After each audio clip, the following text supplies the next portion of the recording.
First, the king's crown of gold.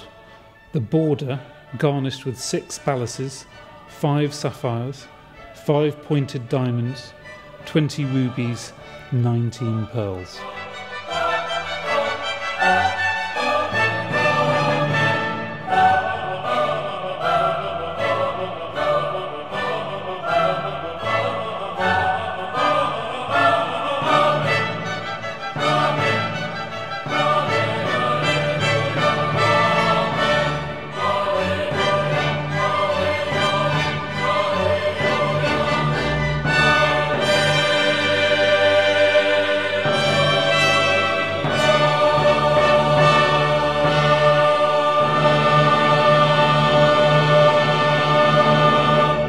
Historic Royal Palaces decided to recreate Henry VIII's crown because the story that we're telling in the royal apartments at Hampton Court Palace is all about dynasty. It's about the succession, and as we near the end of Henry VIII's reign, the question uppermost in everybody's minds is who wears the crown next. And so the crown really is a physical embodiment of this dynastic story and a great focus for the end of the visitor route.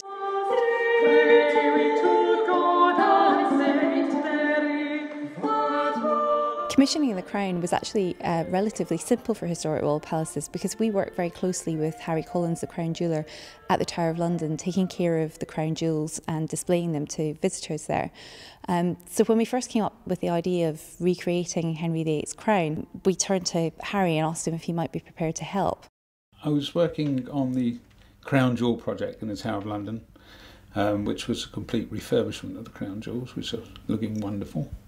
And I was asked at that period by Historic Royal Palaces whether I would be interested in recreating Henry VIII's crown, which is a natural big yes. The crown's made from solid silver, and then we've gilded on top, and after a hard gold plating we've gilded in a fine gold finish, which recreates exactly what it would have looked like in gold. The whole thing was put together starting with the base.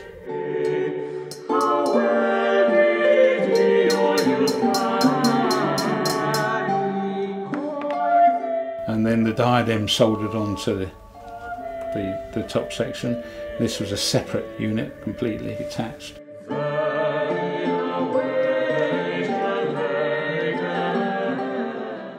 And then the crosses and fleur-de-lis were attached after. Fleur-de-lis were cut out in a section from solid silver with a hand-turned twist with wire, which would have been a square wire and then turned by hand from a vice grip, just as they would have done in that period.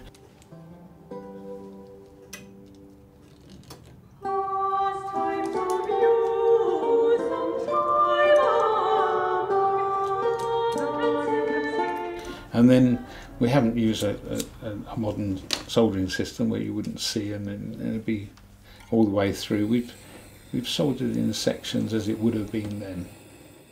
The crown was astonishingly decorated. There were 344 jewels and gems and pearls, 21 sapphires, 2 emeralds, 27 diamonds, 233 pearls of all sorts of different sizes.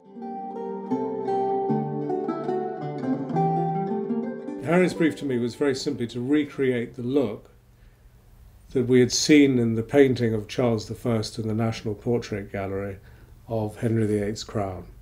The stones were found primarily in Sri Lanka, but they'd also been sourced in Madagascar.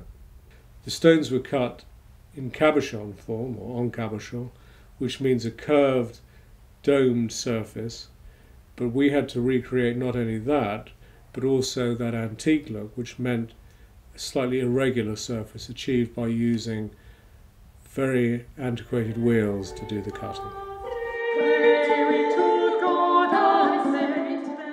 One of my favourite discoveries from the research has been that the sculptures around the side of the crown, 3 Christs were changed for 3 kings after the Reformation, and that's a brilliant illustration for visitors of the effects of the break with Rome. You appear to have a very deliberate iconographic change happening where the Christs are taken off, and at the moment when Henry VIII is taking on the role of being the supreme head of the Church of England and breaking with Rome, he is placing on the English crown, 3 English kings, almost certainly English royal saints, so people like Edward the Confessor, St Edmund, Henry VI, who is venerated, or starting to be venerated as a saint by the Tudor court, and using those to display the religious authority and spiritual authority of the English monarchy alongside its secular authority. The crown continues in use as part of the crown jewels right up until the English Civil War, and then after the English Civil War it's melted down by Parliament and turned into coin, and all the jewels are sold off in packets. A reconstruction like this helps us see just how bright and wonderfully sumptuous court dress was. It's often difficult to tell when looking at the portraits just how visually impressive the regalia would have been, and this crown makes it very, very apparent.